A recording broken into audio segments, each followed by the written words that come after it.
जोहार जय आदिवासी। मणिपुर में पिछले कई महीनों से हिंसात्मक घटनाएं हो रही है, लेकिन राज्य सरकार और केंद्र सरकार यह जो हिंसक घटनाएं हो रही है उनको रोकने में निष्फल रहे हैं। जब से यह हिंसक घटनाएं शुरू हुई तभी से इसको एक जातीय रंग देने का प्रयास किया गया और कहा गया कि यह जो लड़ाई है वह आदिवासी बनाम गैर आदिवासी है। लेकिन कई विशेषज्ञों का मानना है और उन्होंने कहा भी है कि यह जो लड़ाई है वह आदिवासी बनाम गैर आदिवासी नहीं है, लेकिन यह जो लड़ाई है वह आदिवासियों के जल जंगल जमीन की लड़ाई है। मणिपुर में मेइते और आदिवासी समुदाय कुकी के बीच जो यह लड़ाई हो रही है वह धार्मिक मतभेदों से ज्यादा भूमि अधिकार और पहचान पर केंद्रित है।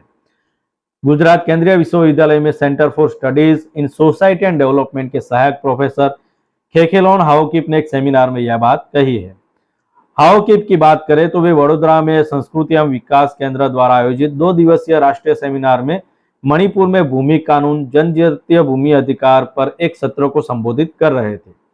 उन्होंने कहा कि राज्य सरकार मणिपुर भूमि राजस्व और भूमि सुधार अधिनियम 1960 यानी कि Manipur land revenue and land reforms act 1960 में संशोधन करके मणिपुर में जो अल्पसंख्यक यानी कि जो कुकी समुदाय है उनके भूमि अधिकारों से वंचित करने के लिए संवैधानिक तंत्र का उपयोग कर रही है।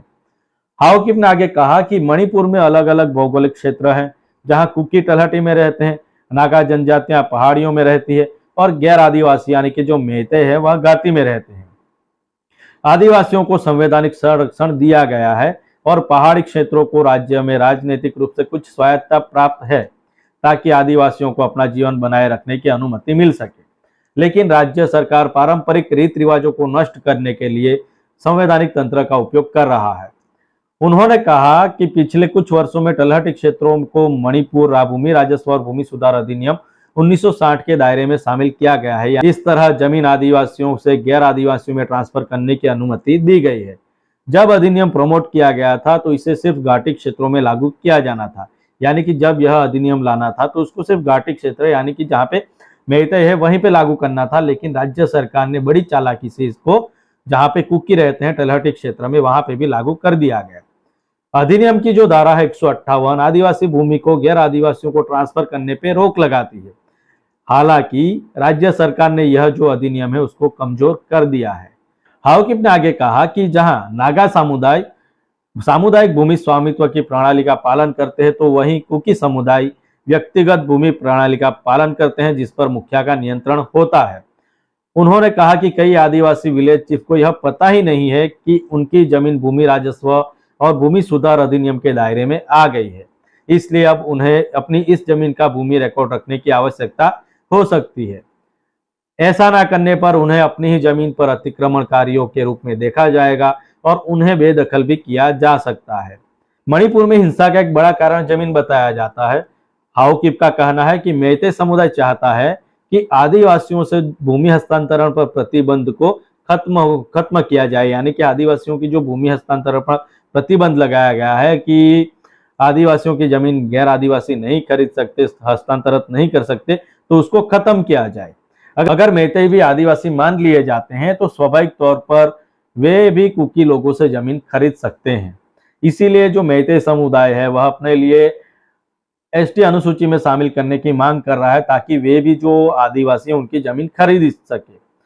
हाओकिप ने कहा मणिपुर एकमात्र राज्य है जहां आदिवासी अल्पसंख्यक है, जबकि पड़ोसी राज्यों में आदिवासियों का वर्चस्व है। मणिपुर में घाटी यानी कि बहुसंख्यक समुदाय के पास 60 में से 40 सीटें हैं, जबकि आदिवासियों के पास सिर्फ 20 सीटें हैं। हाओकिप का मानना है कि मेइते समुदाय द्वारा आदिवासी दर्जे की मांग करने का एक कारण संपत्ति के अधिकारों के हस्तांतरण के माध्यम से कुकियों की भूमि प्राप्त करने में सक्षम होना था। उन्होंने आगे कहा राज्य ने जानबूझकर तोड़फोड़ की और कई आदिवासी गांवों को मुआवजा देने से इनकार कर दिया जिन्हें हाईवे आदि बनाने के लिए अधिग्रहित किया गया था। वहीं इंस्टीट्यूट फॉर ह्यूमन डेवलपमेंट नई दिल्ली में विजिटिंग प्रोफेसर वर्जीनियस खाखा ने कहा कि मणिपुर की जनजातियों में साक्षरता अधिक है, उन्हें अपने भूमि अधिकारों के बारे में अधिक जागरूक होना चाहिए और उनके पास अपने भूमि रिकॉर्ड होने चाहिए ताकि वे अपने निजी भूमि क्षेत्र पर किसी भी सरकारी कार्रवाई को रोकने में सक्षम हो सके। अब मणिपुर की स्थिति क्या है उसके बारे में बात करें तो मणिपुर और त्रिपुरा पूर्व रियासतें हैं जिन्हें अक्टूबर 1949 में भारत में शामिल किया गया था। मेघालय, मणिपुर और त्रिपुरा को एक ही दिन में राज्य का दर्जा दे दिया गया था। मणिपुर को शुरू में 6ठी अनुसूची में शामिल नहीं किया गया था। मणिपुर में मेइते लोग लगभग 53% आबादी का प्रतिनिधित्व करते हैं, जबकि विभिन्न नागा जातियां समूहों में 24% शामिल है और कुकी जोमी जनजातियां, जिन्हें चीन कुकी मिजो लोगों के रूप में भी जाना जाता है, जनसंख्या का 16% है। 2011 की जनगणना के मुताबिक नागा और कुकी जोमी जातीय समूह का मणिपुर के पहाड़ी इलाकों पर कब्जा है, जो इसके भूभाग का 90% है।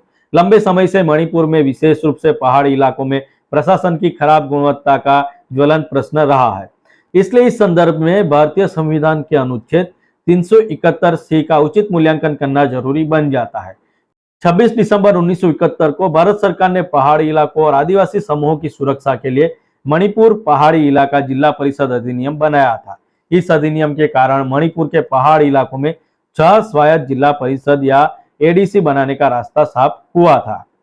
यह तब तक काम करेंगी जब तक कि उस इलाके को पूर्ण जिला न बना दिया जाए। 1972 में राज्य का दर्जा हासिल करने के बाद एडीसी के कामकाज को चलाने के लिए मणिपुर विधानसभा द्वारा नियम बनाए गए थे। जो भी हो, लेकिन मणिपुर में पिछले 6 महीने से भी अधिक समय से जारी हिंसा के संदर्भ में सबसे महत्वपूर्ण सवाल यह उठता है कि आखिर ये जो संस्थान है वह कितने प्रभावी रहे हैं। कल्पना के विपरीत एडीसी को अप्रभावी बना दिया गया। 18 जुलाई 1990 तक पहाड़ी इलाकों में 6ठी अनुसूची के विस्तार की मांग को लेकर प्रस्ताव पास करने पर एचएसी को मजबूर किया गया। पहाड़ी लोगों ने उस समय यह भी कहा था कि जब तक यह विस्तार नहीं हो जाता तब तक एडीसी का कोई चुनाव नहीं होगा। यह मांग आज तक पूरी नहीं हुई है। संक्षेप में एडीसी निरर्थक हो गई है। स्थापना के 21 वर्षों बाद 2010 में चुनाव होने पर इन्हें संक्षिप्त रूप से पुनर्जीवित किया गया था, लेकिन फिर 31 जुलाई 2020 से चुनाव नहीं हुए हैं। इसके बजाय सरकार ने चेयरपर्सन को कार्यवाहक का दर्जा देकर बंग एडीसी को प्रतीकात्मक रूप से बहाल कर दिया था। इसलिए दूसरा सवाल यह उठता है कि इन चुनावों में देरी करने का राज्य सरकार का क्या औचित्य था। 2021 में एचएसी ने मणिपुर पहाड़ इलाका एडीसी विधेयक 2021 को सदन के पटल पर रखने के लिए विशेष विधानसभा सत्र की मांग की थी, जिसमें 1971 के जिला परिषद अधिनियम में संशोधन करने की मांग भी की गई थी। राज्य सरकार ने इस अनुरोध को नजरअंदाज कर दिया, जिसने all tribal student union Manipur द्वारा लगाए गए आर्थिक नाकेबंदी की जमीन तैयार कर दी। वहीं इसने छात्र संगठनों, जिन्होंने 3 मई को एक शांतिपूर्ण विरोध रैली का आयोजन किया था, उसको भी हवा दी। जब यह लड़ाई शुरू हुई तो लोगों के बीच यह बात पहुंचाई गई और इस तरह से देखा गया कि यह जो लड़ाई है वह आदिवासी बनाम गैर आदिवासी है। लेकिन वास्तव में देखें तो यह लड़ाई आदिवासी बनाम गैर आदिवासी नहीं, लेकिन जो आदिवासी हैं उनकी जल, जंगल और जमीन की लड़ाई है।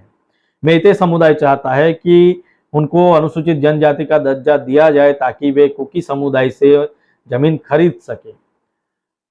मूल रूप से यह लड़ाई जातीय भेदभाव की नहीं है, लेकिन यह जो लड़ाई है वह आदिवासियों के जल, जंगल, जमीन की है। जानकारी अच्छी लगी हो तो शेयर कर दीजिएगा, लाइक कर दीजिएगा, कमेंट कीजिएगा। फेसबुक पे देख रहे हैं फॉलो कीजिएगा और यूट्यूब पे देख रहे हैं तो चैनल को सब्सक्राइब कर लीजिएगा। मिलेंगे दूसरे वीडियो में, तब तक के लिए जोहार, जय आदिवासी।